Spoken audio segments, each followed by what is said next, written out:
The wife's money is the husband's money. It's common sense for a wife to serve her husband, right? So you'll be using your credit card for today's payment.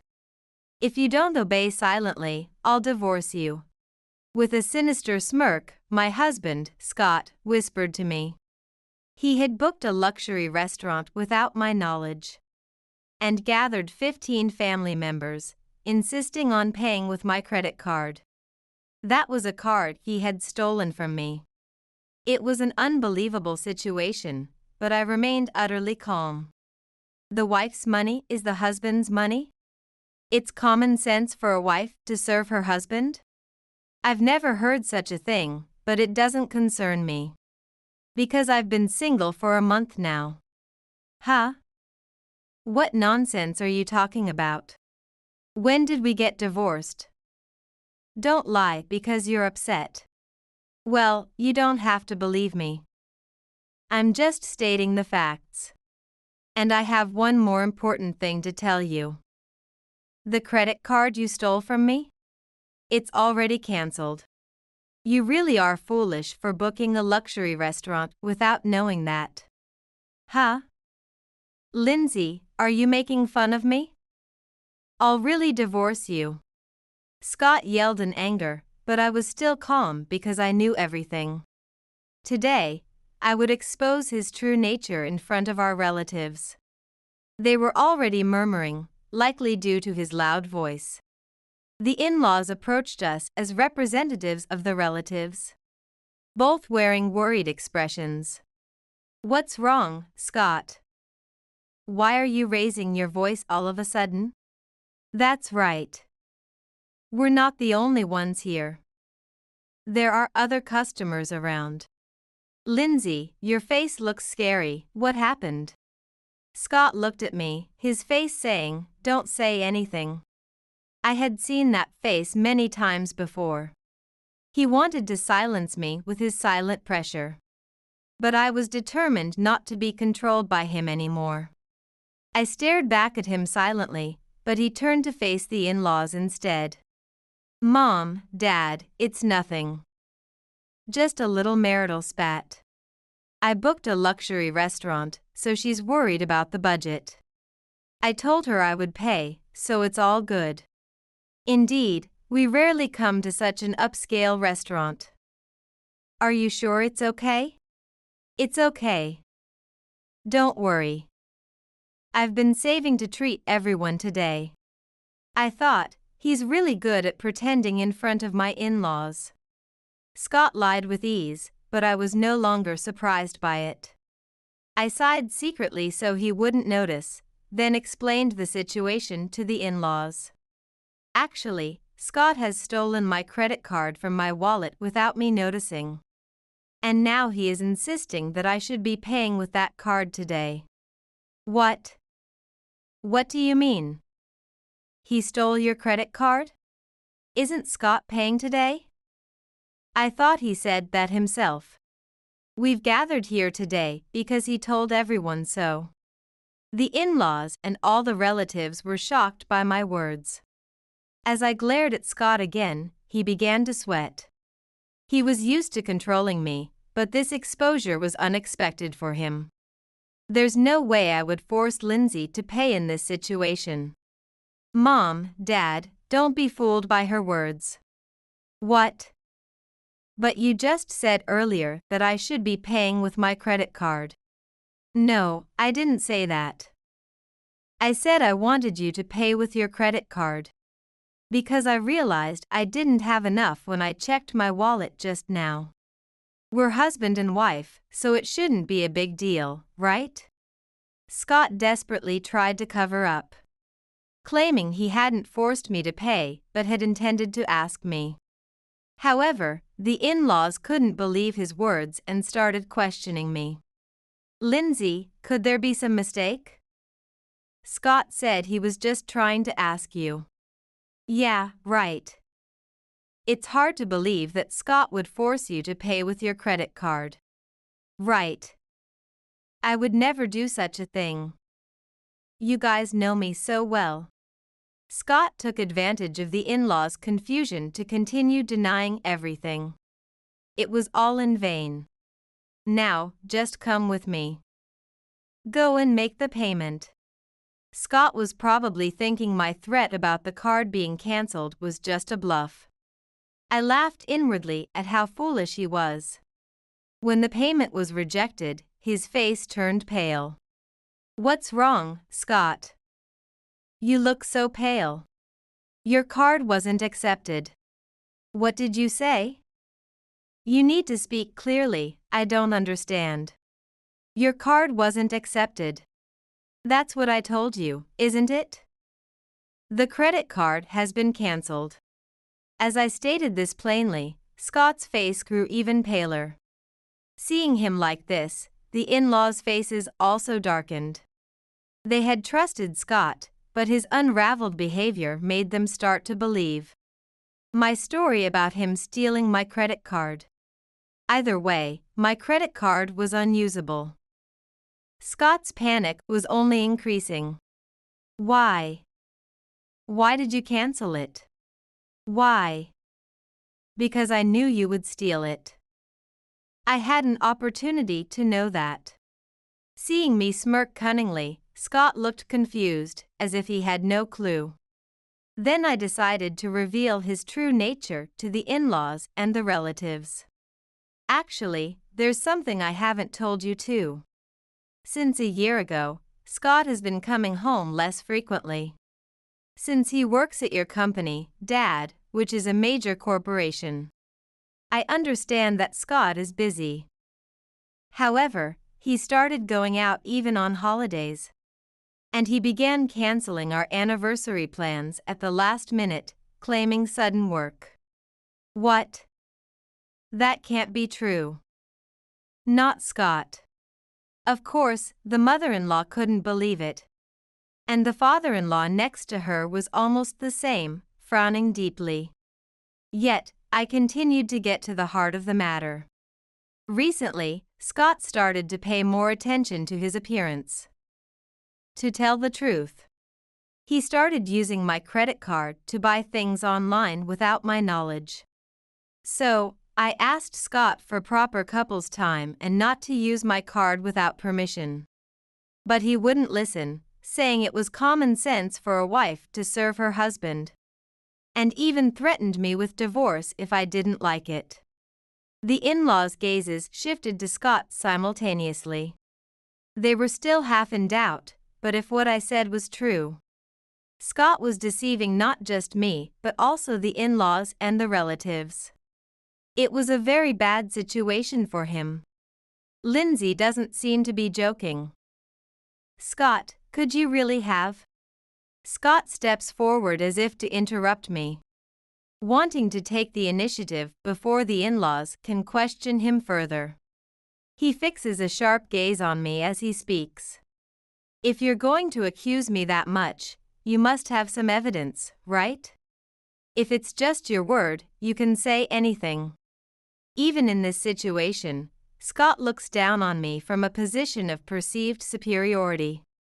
Clearly, he still underestimates me. It's true that without proof, he could escape by claiming that it's all made up. But I already know everything he's been hiding, and he's unaware of that. Now, I begin to expose the facts he's been hiding to the in-laws and the relatives. Scott, I knew you would say that, which is why I prepared this. I thought today would be the last time we meet. What? The last? Ignoring Scott's words, I pull out a document and show it to my mother-in-law.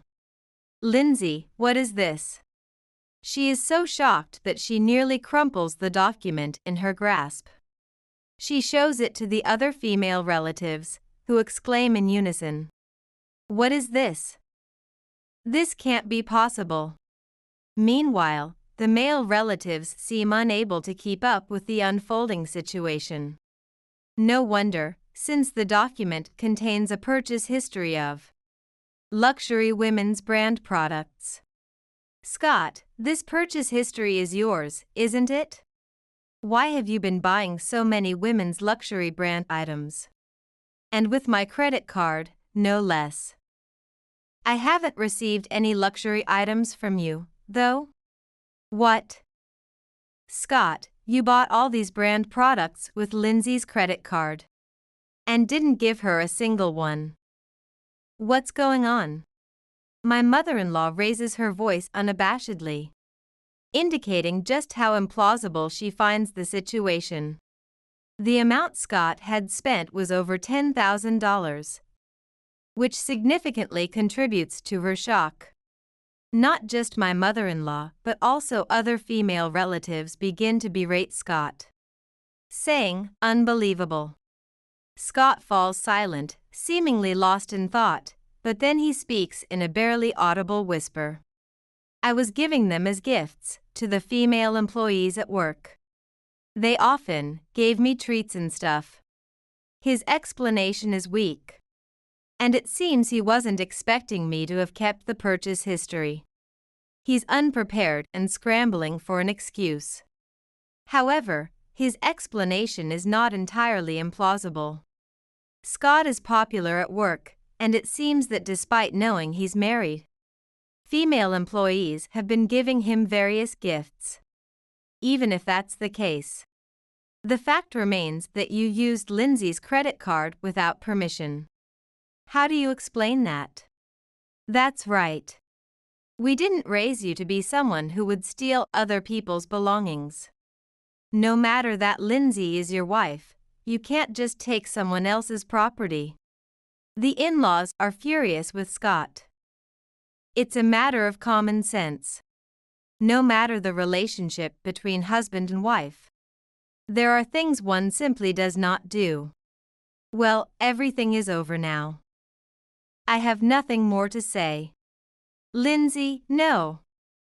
You can't let Scott off the hook like that. That's right. Scott. You have something to say to Lindsay, don't you?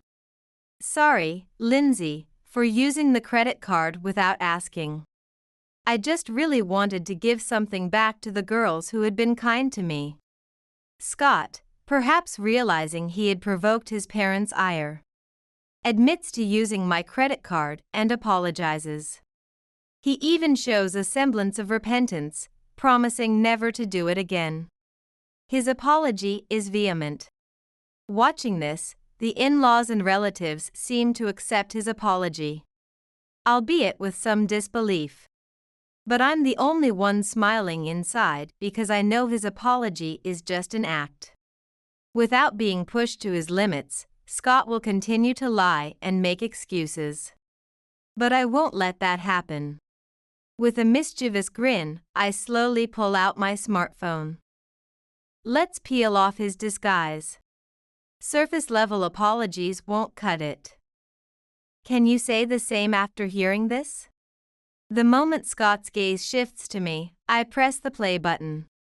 As the audio begins to play, his body starts to shake. Don't worry, Emma. I'm divorcing her and will be with you. Really? Scott, you're not lying, right? Right, it's true. You're much kinder and cuter than that dried-up woman. Scott, thank you. The in-laws and relatives are in an uproar. The recording is of a conversation between Scott and his mistress, Emma. She's so dumb. She doesn't even realize I'm using her credit card. Poor wife, huh? It's okay. She deserves that treatment. After all, she's just a maid at home. Wow, that's harsh. The recording continues unabated. In his conversation with his mistress, Scott belittles his wife, me, and clearly indicates his intent to leave me. As you've just heard, Scott has been having an affair with a woman named Emma. He was gifting her the luxury brands. He hid this and lied in his apology. This can't be forgiven, right? No, it's not true. I didn't do that. Then who is the woman in this recording? She's a younger colleague at work. I often give her advice. How do you explain the conversation, then? Well, Lindsay must have made this to frame me. Nowadays, you can do anything with computers. Please stop making such misleading stuff. In front of the in-laws and relatives, Scott panics but refuses to admit to the affair. In the end, he claims the recording is a fabrication by me. Really, he has no shame. Scott, enough. That's clearly your voice. It doesn't sound like something made up. That's right. And to treat your dear wife, Lindsay, as if she's just a maid, what is that about? Wait. It's really not true. Lindsay is trying to frame me, to trouble me. As the in-laws chastise him, Scott turns to them, claiming it's all my solo act, hoping perhaps to garner some sympathy. But everyone looks at him not with sympathy but suspicion. Unaware of how ludicrous he appears, Scott continues to rant. Meanwhile, I slam a document in front of him amidst the relatives. What? Alimony demand paper. Yes, that's right. I'm demanding alimony from you. It's only right that you take responsibility. This document was prepared by my lawyer. With Scott's face turning pale, I explain that I already have proof of his infidelity. I also reveal that I have been in contact with his mistress, Emma, without his knowledge. What? Are you serious? You met Emma. I told her that I would report this to the company unless she told me the truth. And she cried and begged me not to. So, I promised not to say anything as long as she told me the truth. Did Emma tell you everything? Of course, she did. I have undeniable evidence. Which is why I brought these compensation claim documents to silence you. Don't mess around. Sneaking around behind my back. How dare you do something without your husband's permission, being just a wife? Listen. Didn't I say it at the beginning? I've been single for a month now because I submitted the divorce papers that you had been threatening me with. And, wasn't it you who were sneaking around? What do you think? Am I saying something strange? It seemed that Scott had not expected me to actually submit the divorce papers. He had used as a threat, and he was shocked. At the same time, his face turned red with anger. Although he probably wanted the divorce too. He was furious that things were not going according to his plan. Forgetting that the in-laws and relatives were there, he grabbed my chest. My father-in-law stepped forward to help me, but I stopped him and glared at Scott. I did not back down. I can't believe you could do all this. You used to be so obedient, listening to everything I said. Scott was speechless at how far I had come. He probably thought I couldn't take such actions. No one was on his side anymore. Before I knew it, everyone had furious expressions.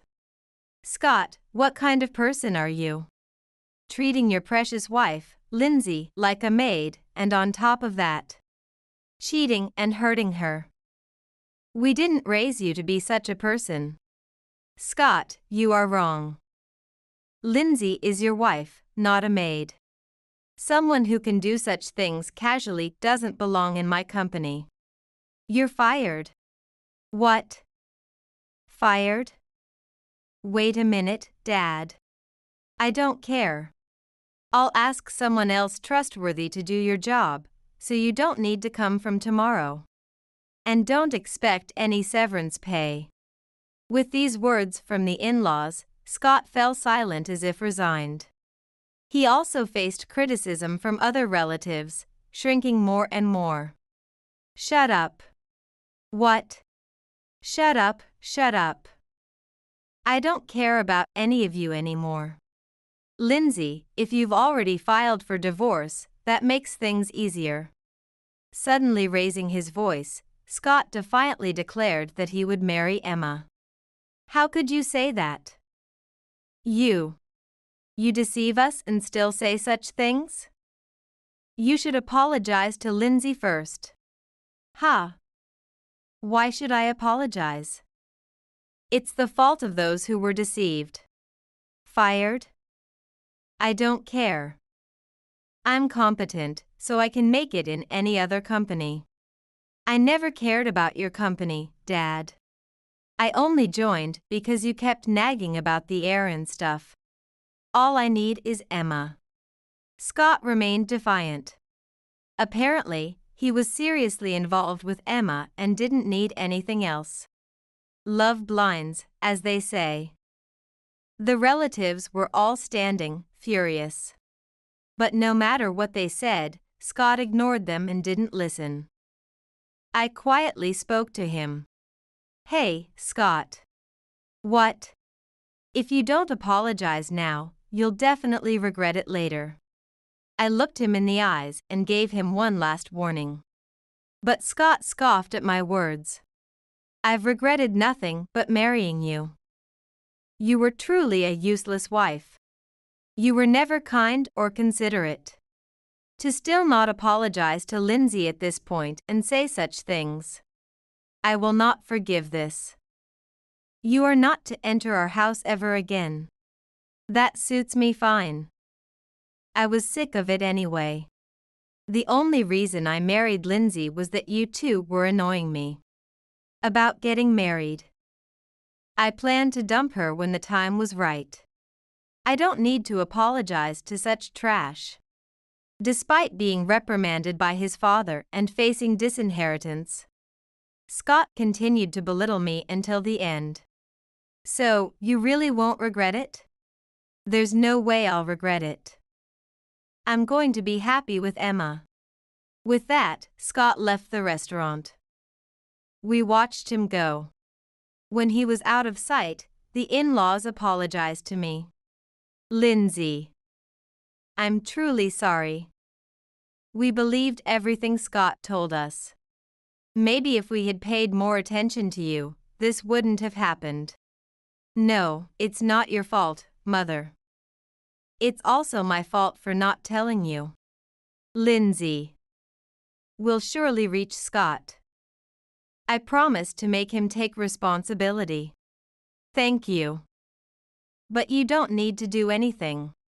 I smiled reassuringly at them. The in-laws and relatives looked puzzled, wondering why. You'll probably understand why soon. The in-laws and relatives were confused, but I knew. Scott would definitely come to regret his actions.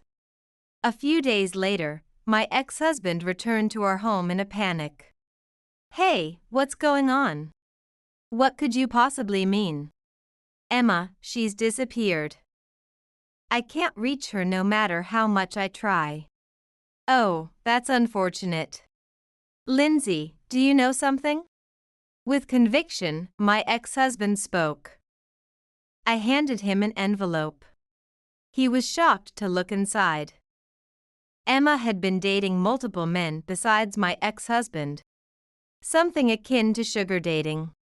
The envelope contained photos of Emma on dates with other men, entering hotels. I told him what I had learned when I visited Emma. Emma said you were just a cash cow. Apparently, you were at the bottom of her list. It seems she had a real favorite, and she was fully intending to use and discard you. That can't be. Emma would never say that. We truly loved each other. Unfortunately, she didn't love you at all.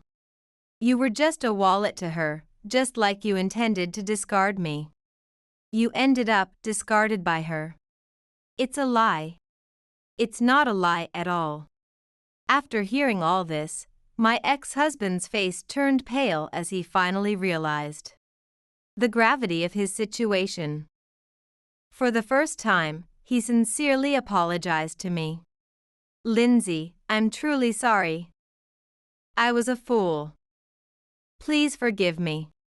Let's start over from scratch. It's too late now. Didn't I tell you before? If you don't apologize, you'll regret it. At that time, I was deceived and infatuated with Emma, but I'm a victim too, please. My ex-husband looked up at me with a face that seemed about to cry, begging for forgiveness. But I felt nothing looking at him. Oh. I thought it was the fault of the one who gets deceived. Isn't that what you told me and your parents? At that time, I didn't think Emma was that kind of person. But, you said that having Emma was enough for you. And left me and your parents, didn't you?